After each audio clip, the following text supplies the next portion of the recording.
c'est le must absolu de la semaine. La Palme d'Or du 76e Festival de Cannes. Vive le cinéma! Palmarès, c'est le podcast pour les curieux du 7e art. De Kurt Rajmé à Hollywood, de Martin Scorsese à Catherine Deneuve, dans Palmarès, on met tous les cinémas à l'honneur. Découvrez chaque semaine le résumé d'un film et pourquoi il a marqué le cinéma.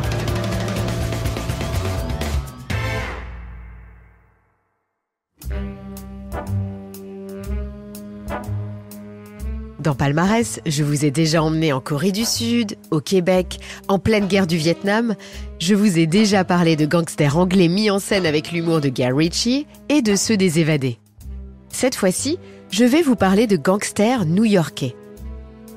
Si vous ne deviez voir qu'un seul film culte de gangsters, c'est peut-être bien Les Affranchis de Martin Scorsese.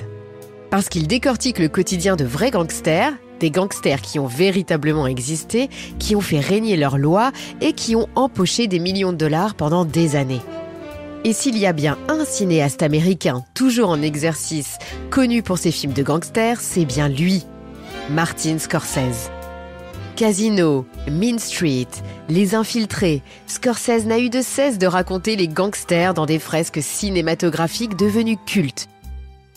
L'autre particularité du réalisateur, c'est son amour pour la ville de New York, véritable personnage dans ses films. C'est aussi l'un des réalisateurs les plus fidèles à ses acteurs. Des acteurs fétiches qui l'accompagnent depuis 50 ans. Et si vous rêvez de stars, Les Affranchis en rassemblent. Robert De Niro, Joe Pesci, déjà en duo dans Raging Bull de Scorsese, et Ray Liotta pour un trio inoubliable. Les Affranchis marquent d'ailleurs la 5e collaboration entre De Niro et Scorsese, et ce ne sera pas la dernière.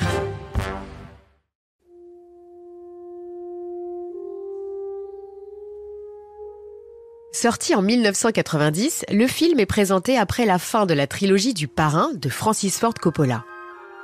Le chef-d'œuvre parlait déjà de gangsters, mais différemment. Ici, il n'est pas question de noblesse sicilienne et de Don Corleone, mais plutôt des bandits Henry Hill, Paulie Cicero, Jimmy Conway et Tommy DeVito. Pour comprendre comment Martin Scorsese s'est intéressé à cette bande, il faut remonter quelques années plus tôt, en 1986. Il a dévoré le livre du journaliste Nicolas Pileggi, Wise Guy, centré sur le milieu de la mafia. Il prévoit très vite de l'adapter au cinéma de manière fidèle et c'est donc ensemble qu'ils coécrivent le scénario, sans forcément se douter qu'il deviendra l'un des films de gangsters les plus cultes de l'histoire du cinéma. Je vous présentais les noms des principaux personnages juste avant. Cette histoire est inspirée d'une histoire vraie, celle de l'ascension de Henry Hill, l'un des gangsters les plus connus des années 60-70 aux États-Unis. Le film aurait d'abord pu s'appeler Wise Guy, mais malheureusement pour Scorsese, le nom était déjà pris par une série télévisée. En anglais, ça sera donc Goodfellas, vous l'avez peut-être déjà entendu, et Les Affranchis en français. Henry Hill faisait partie de la famille Lucchese, grande famille mafieuse italo-américaine composée d'une centaine d'affranchis, soit de personnes ne respectant pas les lois. C'est donc le moment de plonger dans cette épopée mise en scène par Martin Scorsese. Une épopée que je me fais une joie de raconter, mais que je vous conseille aussi de regarder plus tard. Ne vous privez pas des ralentis et des arrêts sur image très souvent utilisés, et qui rendent de nombreux plans de la filmographie du réalisateur si fantastiques.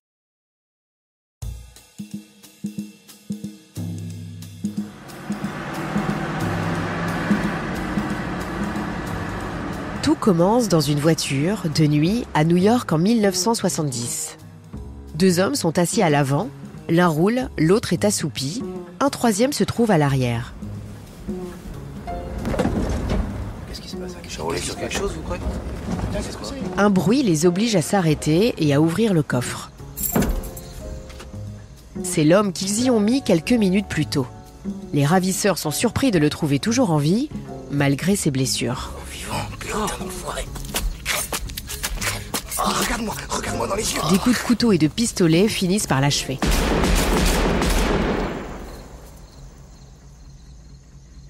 Il n'y a pas de suspense. C'était l'une des séquences les plus violentes du film. un saut dans le futur ou flash forward au cinéma qui sera montré dans son intégralité un peu plus tard.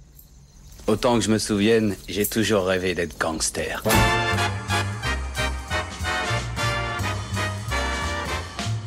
L'histoire des Affranchis peut donc commencer.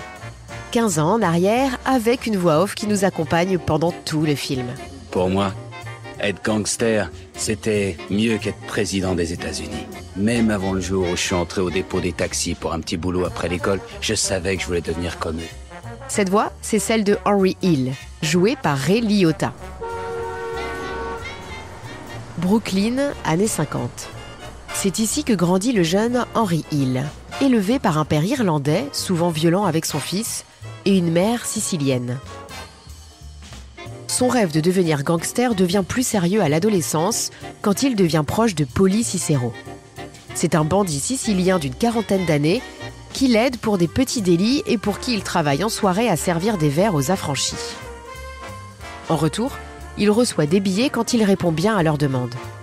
Il le dit, il est le garçon le plus heureux du monde et à 13 ans, il gagne plus d'argent que certains hommes du quartier. Il n'y avait pas de gamin plus heureux que moi. Je pouvais aller où je voulais, faire ce que je voulais. Je connaissais tout le monde et tout le monde me connaissait. C'est comme ça qu'à peine adolescent, Henry côtoie le milieu des affranchis qui semblent être des hommes comme les autres, bien habillés, en costume, cheveux tirés en arrière. Il pourrait ressembler à n'importe quel homme de cette époque. Mais je faisais partie d'une équipe. J'avais mon rôle à jouer. On me traitait comme un adulte. Chez Scorsese, on retrouve toujours une multitude de personnages au service de l'intrigue. Mais le personnage central des Affranchis, c'est bien Henry Hill, qui finit enfin par faire ses véritables débuts aux côtés des Affranchis, et toujours ado, se retrouve pour la première fois au tribunal. Ouais, regardez-le voir! Oh, t'as perdu ton pucelage! C'est comme un rite de passage. Il est applaudi par toute la bande venue suivre son baptême, comme il l'appelle. T'as été parfait, t'as rien bavé et ils savent rien. Je croyais que tu serais furax. Moi, je suis pas furax, je suis fier de toi. Il a respecté 2 des conditions importantes des affranchis, c'est-à-dire ne jamais balancer les copains et toujours fermer son clapet. Félicitations! Ouais, c'est un vrai de vrai, regardez-moi ce mec! Ce rite de passage soude des liens forts avec les 2 personnages secondaires, Jimmy Conway et Tommy DeVito, sans qui Henry ne se serait pas trouvé là, mais sans qui il n'aurait pas non plus réussi socialement. Ici, Robert De Niro apparaît sous les traits de Jimmy Conway, l'un des affranchis les plus respectés. Il devait pas avoir plus de 28, 29 ans à l'époque. Mais c'était déjà une légende. Il avait qu'à pousser la porte d'un établissement et tout le personnel s'excitait comme des puces. Tout le monde en a peur. Il est déjà passé par la case-prison à l'adolescence et a atteint le statut de légende avant ses 30 ans. Sa spécialité ? Le vol, qu'il s'agisse d'alcool, de cigarettes ou de homards. Le premier Templeur a lieu en 1963 à l'aéroport d'Idlewild, l'ancien nom de l'aéroport JFK de New York. C'est à partir de ce moment-là que la participation d'Henry aux différents braquages devient notable. De son côté, Henry a bien grandi. L'acteur Ray Liotta réapparaît face à la caméra. C'est un jeune adulte désormais. Il porte des mocassins, un costume, fume une cigarette comme tout gangster qui se respecte, évidemment. En embrassant le quotidien des gangsters, Henry se met à adopter leur mode de vie. Il passe son temps avec eux, y compris en soirée. Et avec Jimmy, et Tommy, et moi, si on voulait quelque chose, on se servait. Si quelqu'un se plaignait 2 fois, il morflait tellement que, croyez-moi, ça lui passait l'envie de recommencer. C'était la routine, tout ça, on n'y pensait même plus. Pour nous, ceux qui vivaient autrement, ils s'étaient fêlés. Scorsese les filme de jour comme de nuit, en négociation comme au bar. Dans Les Affranchis, il faut remercier l'acteur Joe Pesci pour l'une des répliques les plus inoubliables, connue sous le nom de « You think I'm funny » en anglais. Dans cette scène, lors d'une soirée dans un bar, son personnage de Tommy raconte une histoire à toute sa bande, complètement hilar face à lui. Alors, qu'est-ce qu'il va me dire, Rocaïne? Je dis comme d'habitude, que dalle, niente, pourquoi je causerais? Pas chier. Ah oui, enfin non, aujourd'hui tu vas me dire quelque chose, Rocaïne. J'ai fait d'accord, je te dis quelque chose, allez, va enfiler ta mère. Putain, t'es fait marrer. T'es vachement marrant. Quand Henri lui dit qu'il le fait rire, Tommy semble ne pas comprendre et l'interroge sur ce qu'il trouve de si drôle. Voilà. Tu veux dire quoi, ma façon de parler? C'est quoi? Non, tu sais, t'es marrant, c'est rigolo ta façon de raconter les histoires, tout ça. Mais marrant comment? Qu'est-ce que tu me trouves de marrant? Attends, Tommy. Ah non, Tony. C'est plus un gamin et c'est ce qu'il y a. Alors, qu'est-ce que t'as dit, hein? Ouais, marrant, d'accord. comment? Si vous avez trouvé cette scène aussi malaisante que marrante, c'est parce qu'elle est authentique, car inspirée d'une histoire vraie. C'est l'acteur Joe Pesci en personne qui l'a suggéré à Scorsese. Quand Pesci était plus jeune et qu'il était serveur dans un restaurant, il aurait vu un gangster reprendre quelqu'un qui le trouvait drôle de la même manière. Il a donc utilisé ce souvenir pour un dialogue.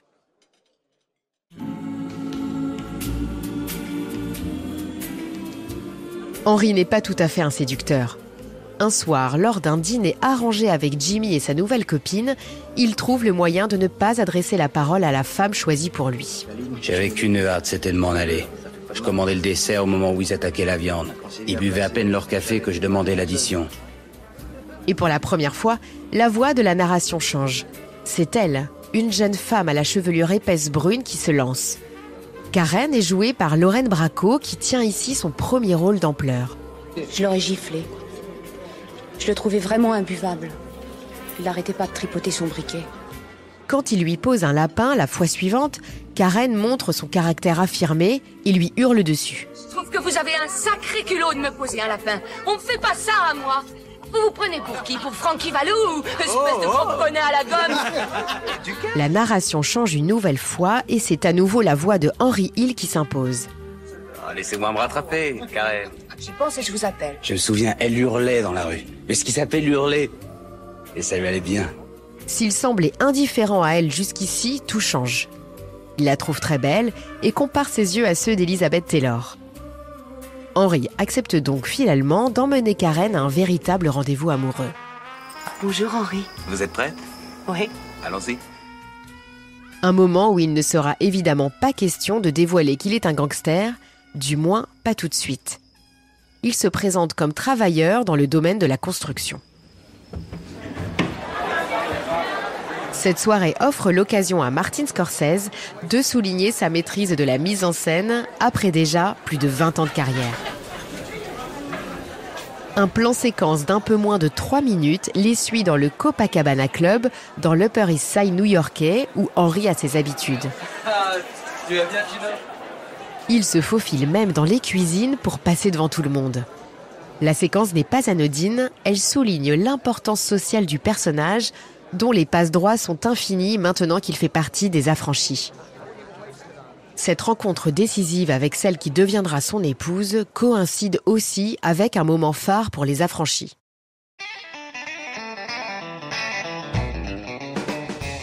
En 1967, ils organisent le casse d'un vol Air France à l'aéroport JFK de New York, avec à la clé 420 000 $, le tout sans même sortir une arme.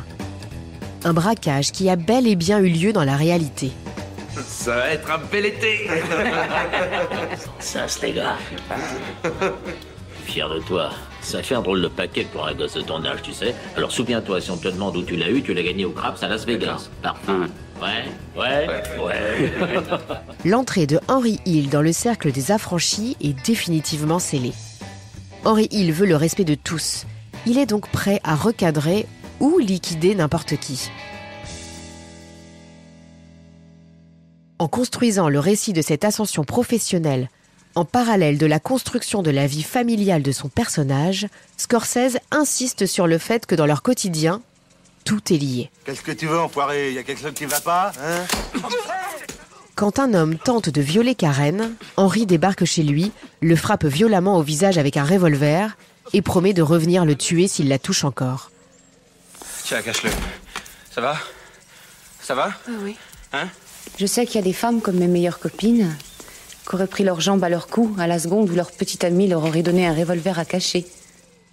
Mais pas moi. Autant reconnaître la vérité, ça m'a excitée.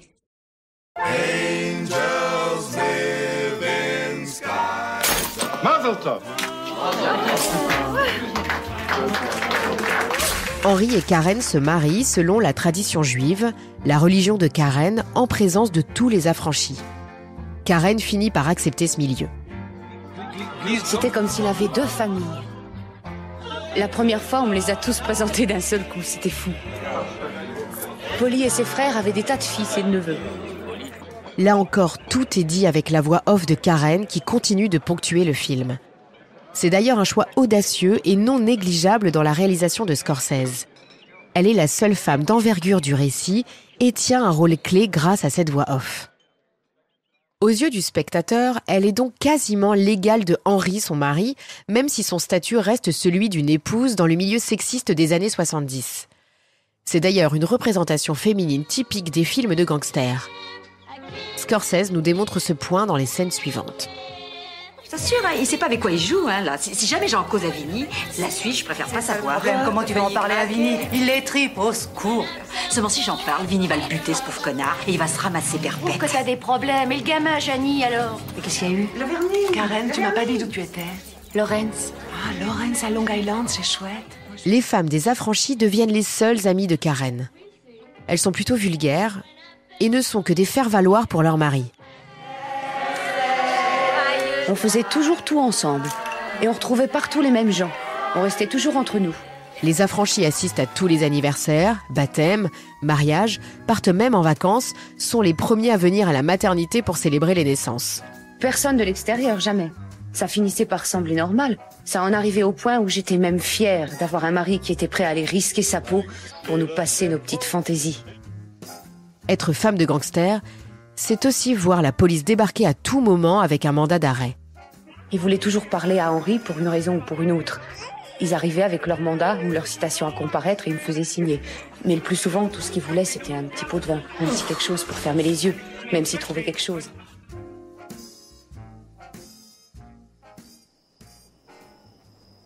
Si vous êtes familier du cinéma de Scorsese, vous le savez peut-être, la figure maternelle est toujours importante. Regardez qui est là, regardez-moi qui est là. Justement, la mère du réalisateur Catherine Scorsese, qui a déjà fait des apparitions dans certains de ses films, doit la plus mémorable aux affranchis. Oh, comme ça me fait plaisir de les voir. Allez, vous allez vous installer par là. Faites comme chez vous, je vais vous faire un petit temps. La scène est d'ailleurs inoubliable. Tommy DeVito embarque Jimmy et Henry en pleine nuit chez sa mère, qui même à 2h du matin est disponible pour préparer un plat de pâtes à son fils et ses amis. Alors raconte-moi, où étais-tu passé? Je t'ai pas vu depuis, je sais même plus, mais même pas un coup de téléphone. Je sais pas, mais qu'est-ce que tu faisais? Maman, je travaillais tard le soir. Bien réveillée, la mère fait la conversation, reproche à son fils de n'avoir toujours pas trouvé de femme et à Henry d'être trop silencieux. Pourquoi tu te trouves pas une gentille fille? J'ai une gentille fille presque tous les soirs, moi. Oui, mais trouve-toi une fille, comme ça tu t'installes. C'est ça. Je m'installe avec une fille tous les soirs, mais quand je me lève, je suis libre. Je t'aime. C'est avec toi que je veux être. Pourquoi tu t'installes pas? Et ton ami, on l'entend pas. Henri, vous êtes bien silencieux, qu'est-ce que vous avez? Tu devrais parler un peu, t'es pas sociable. Il mange pas beaucoup, il parle pas beaucoup. Je préfère écouter. Mais t'es pas bien, qu'est-ce qui va? Ça me rappelle quand on était petit. Une scène qui intervient à un moment pivot. Vous vous souvenez des premières minutes du film ? Juste avant de rendre visite à la mère de Tommy, les affranchis ont tabassé à mort Billy Batts, l'un des caïds de la famille mafieuse Gambino qui s'était moqué de Tommy. Ils l'ont sorti du bar et placé dans le coffre de la voiture. C'est après leur passage chez Madame DeVito, de retour en voiture, qu'ils ont remarqué que l'homme n'était pas mort. Descendre quelqu'un, c'était une chose normale. C'est pas une histoire. On avait un gros problème avec Billy Batts. On avait touché un point sensible. Tommy avait tué un mec respecté. Batts faisait partie de l'équipe Gambino et était considéré comme intouchable. Et pour toucher un caïd, il valait mieux avoir une bonne raison. Il ne leur a fallu que quelques instants pour l'achever, l'enterrer et retourner à leurs occupations. Une vie millimétrée, y compris le week-end, parce que le samedi est consacré aux épouses, mais le dimanche, aux petites amies. Oui, Henry Hill a une maîtresse, comme tous les affranchis. Alors que Karen est désormais dédiée à l'éducation de leurs enfants, il fréquente Janice, qu'il a installée dans un appartement où il lui rend visite 2 à 3 fois dans la semaine. Sans surprise, Karen finit par l'apprendre. Ah, non mais tu perds la boule, putain, ça te prend souvent. Ouais, je perds la boule. Je sais qu'il y a quelque chose. Arrête avec ces... Jusqu'ici, la violence des affranchis s'était surtout distinguée dans le cercle professionnel. Pour la première fois, Henry va se montrer violent physiquement avec Karen en lançant une lampe à travers la pièce quand elle le menace verbalement. Je sais ce que je dis, j'ai qu'à te regarder pour savoir que tu me racontes des salades. Ah, Choco, dégage. Tire-toi de ma vie. Karen ne compte pas laisser son époux vivre une double vie. Quand il dort, elle le menace avec un pistolet qu'elle tient face à lui. Karen, qu'est-ce que tu fais? Ça va pas, tu deviens cinglé? Ouais, je suis cinglée. Tellement cinglée que je suis capable de vous tuer tous les deux. D'accord. Est-ce que tu l'aimes? Dis-le! Allez, pose ce revolver. C'est toi que j'aime, tu le sais, non? J'en veux pas d'autre que toi. Mais putain, qu'est-ce que t'as? T'es folle ou quoi? Mais Henry reprend le contrôle de la situation et c'est à son tour de la menacer de la tuer. Tu crois que j'ai pas assez de mal à essayer de pas me faire buter dans la rue? Merde, hein? Je rentre à la maison et c'est ça qui m'attend. Putain, mais je devrais te tuer, hein? La scène est très courte, violente verbalement comme physiquement. Elle souligne que pour les affranchis, les affaires doivent se dérouler comme ils l'entendent, y compris à la maison. Malgré l'amour qu'il lui porte, sa femme est une partenaire qui doit, comme tout le monde, obéir à ses consignes. Sauf que tout commence à mal tourner pour la bande. Le mec qu'on avait un peu secoué avait une sœur qui était dactylo au FBI. J'en étais sur le cul, il avait fallu qu'on tombe sur ce con. Elle a balancé tout le monde. Jimmy, moi, même son frangin. Les jurés ont mis 6 heures à nous déclarer coupables. Henry et Jimmy se retrouvent condamnés à 10 ans de prison. Une peine à laquelle ils ne peuvent désormais plus échapper. Après les maisons, les bars des affranchis et les rues de Brooklyn, Scorsese embarque son public en prison.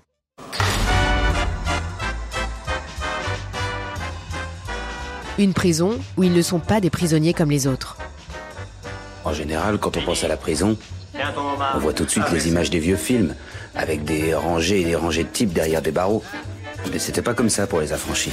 Fini, prends-moi 2 steaks tant que t'es là. D'accord. Ils vivent ensemble dans une grande cellule à part des autres prisonniers et cuisinent ensemble de bons plats. Allez les garçons à table. Bon, c'est prêt, Vinny? Le narrateur nous apprend même que le dîner est un art avec une entrée puis un plat. Tout va manger du plaire.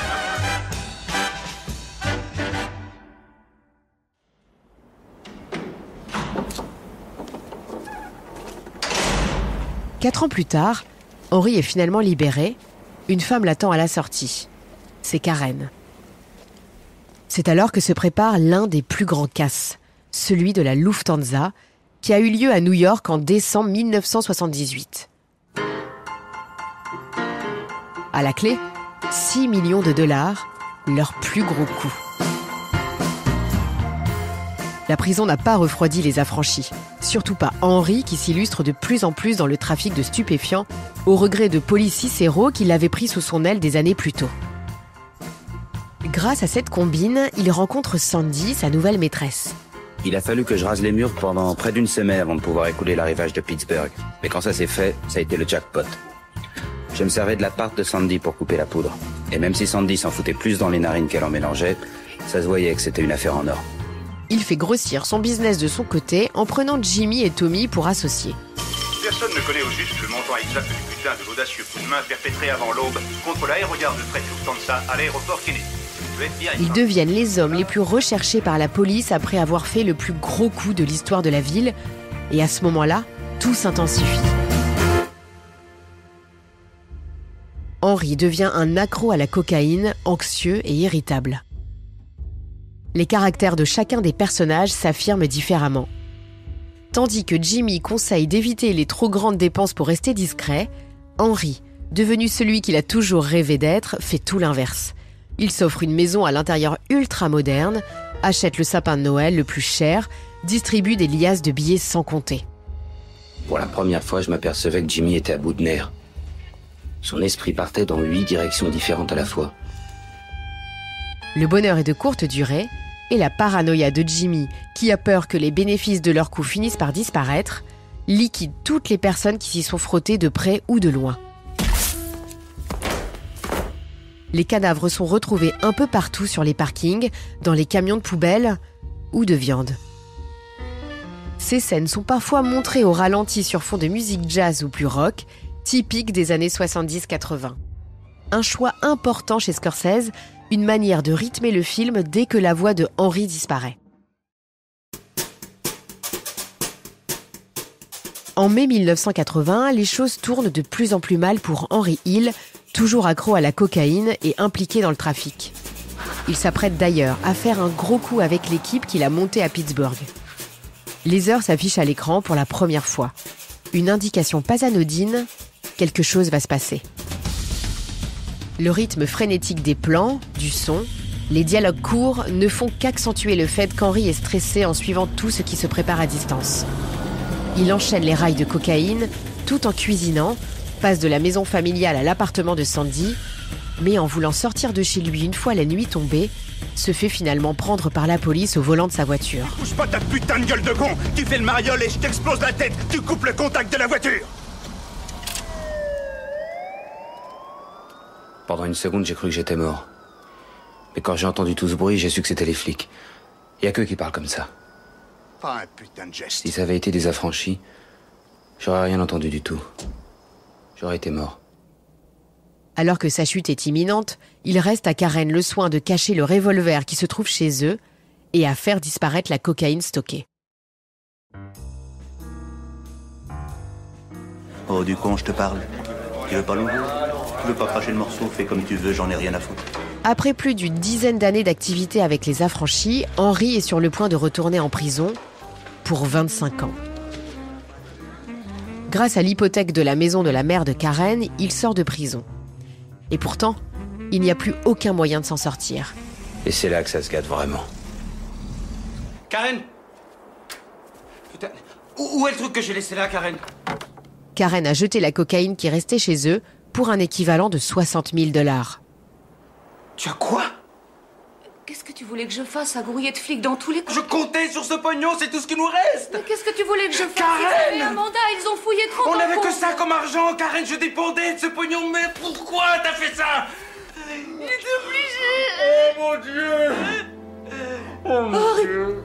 Pour la première fois, Henry s'effondre en pleurs dans un coin de la pièce, se laisse prendre dans les bras de sa femme.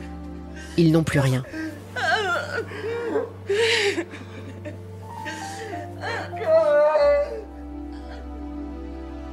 Aucune fin heureuse ne semblait se dessiner pour les affranchis et c'est confirmé. Polly, qui a fait de Henry un gangster quand il était adolescent, refuse de l'aider. Polly, je te demande pardon. Je sais que j'ai merdé, j'ai fait le con, c'est impardonnable. Oui, t'as merdé, c'est impardonnable. Je sais, mais maintenant je fais gaffe. Tu m'as pris pour un pauvre connard. Comme si j'avais jamais rien été pour toi. Polly, après tout ce que t'avais dit, je pouvais pas venir vers toi. J'ai que toi au monde. Si tu m'aides pas, je suis foutu, c'est simple. Je suis plié à genoux. Tiens ça.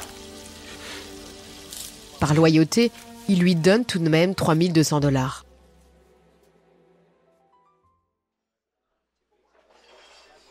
C'est ensuite du côté de Jimmy, l'homme qui l'admirait adolescent, qu'il demande de l'aide. Ou plutôt, qu'il demande à Karen d'aller demander de l'aide. Quand elle se retrouve face à lui, la confiance qu'elle a toujours ressentie en intégrant ce clan n'est plus là. Au contraire, elle a peur que Jimmy leur tende un piège et les tue. La voix off d'Henry se lance une nouvelle fois pour l'un des monologues forts du film. Quand t'es dans une équipe, on ne dit jamais qu'on va te tuer. Ça se passe pas comme ça. Y a pas d'engueulade, on se lance pas de malédiction à travers la figure comme dans les films. Tes assassins arrivent le sourire aux lèvres, comme des amis, des gens qui t'ont dorloté toute ta vie. Et ils arrivent toujours au moment où t'es le plus faible et où t'as plus besoin d'eux. Henry fait le choix de voir Jimmy à son tour. Il se retrouve dans un café, se salue en se prenant dans les bras, puis s'assoit face à face devant une fenêtre. Jimmy m'avait jamais demandé de liquider quelqu'un. Et tout à coup, il me dit de descendre en Floride, exécuter un contrat avec Anthony. Henry est convaincu que s'il y va, il n'en reviendra jamais vivant. Alors il se tourne vers le FBI, son dernier échappatoire. Je sais pas où vous allez m'envoyer, mais je vais vous le demander encore. Je veux pas aller quelque part où il fait froid. On vous demandera pas vos préférences. Edouard. En acceptant de témoigner contre ses anciens associés Paul Cicero et Jimmy Conway au tribunal, de dénoncer leurs crimes, il perd son statut de gangster, mais gagne la protection de l'État en tant que témoin.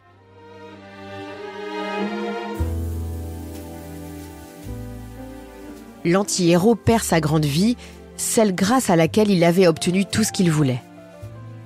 Il finit par disparaître et à vivre une vie sous une nouvelle identité. Il n'a jamais eu de vrai permis, de numéro de sécurité sociale, n'a jamais payé d'impôts, a fait enregistrer ses voitures au nom de sa femme. Après les rues de Brooklyn, puis les quartiers résidentiels de la banlieue new-yorkaise, Henry s'installe anonyme dans une banlieue pavillonnaire d'un autre État et livre ses dernières impressions. C'est maintenant le plus dur. Aujourd'hui, tout a changé.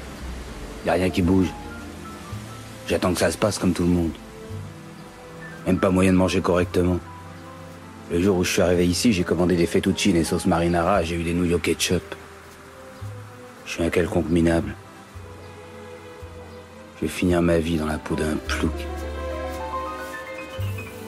Et puisque Scorsese avait annoncé que son film est inspiré d'une histoire vraie, l'issue est racontée sur un dernier panneau montré à l'écran. En 1990, date de sortie du film, Henry Hill se trouvait toujours sur la protection du FBI après son arrestation à Seattle en 1989. Il s'est séparé de Karen après 25 ans de mariage. Il a finalement vécu de longues années en Californie, bien après l'adaptation de sa vie de gangster au cinéma, avant de décéder à Los Angeles en 2012. Une information qui n'est pas passée inaperçue dans les nécrologies du monde entier.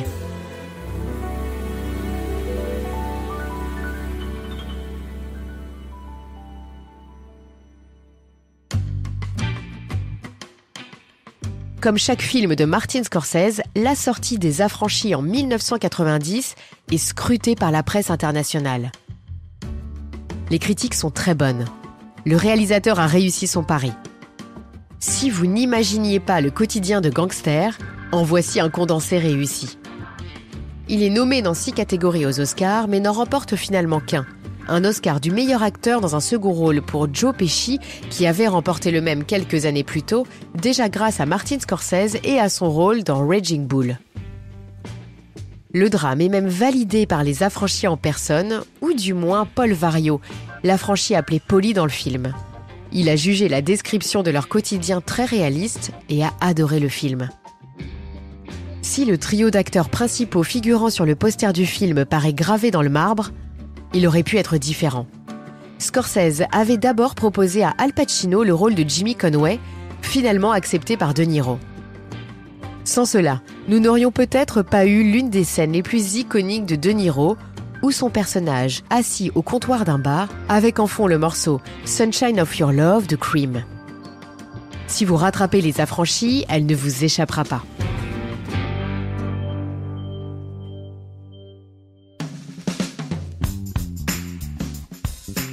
Pour juger la postérité d'un film, un classement est très reconnu, surtout aux États-Unis. Celui de l'American Film Institute, établi en 1998, puis mis à jour en 2007. Les Affranchis se trouvent à la 94e place. Dans ce podcast, je vous parle de films cultes. Et pourtant, il est impossible de ne pas mentionner l'impact qu'a eu ce film de gangster sur une série parfois considérée comme la meilleure du petit écran, Les Sopranos, dont la première saison a été diffusée en 1999. Pour l'anecdote, Michael Imperioli, acteur phare des Sopranos, apparaît dans Les Affranchis. Un autre personnage clé, la psychiatre à laquelle se confie Tony Soprano, n'est autre que Lorraine Bracco qui incarnait Karen. En plus de ces personnages charismatiques, Scorsese s'est imposé comme le cinéaste à avoir filmé New York. Ici, même si l'histoire se passe à Brooklyn, c'est dans le Queens qu'il a posé ses valises. Je ne saurais donc que vous conseiller de profiter d'un séjour dans la Big Apple pour aller voir avec vos propres yeux certaines des rues vues dans une filmographie culte et prolifique. Depuis Les Affranchis, il a sorti 14 films, dont le dernier, Killers of the Flower Moon, en 2023. À 82 ans, il n'est pas prêt de s'arrêter. Il aurait 2 projets en cours. Un biopic dédié à Frank Sinatra et un autre sur Jésus.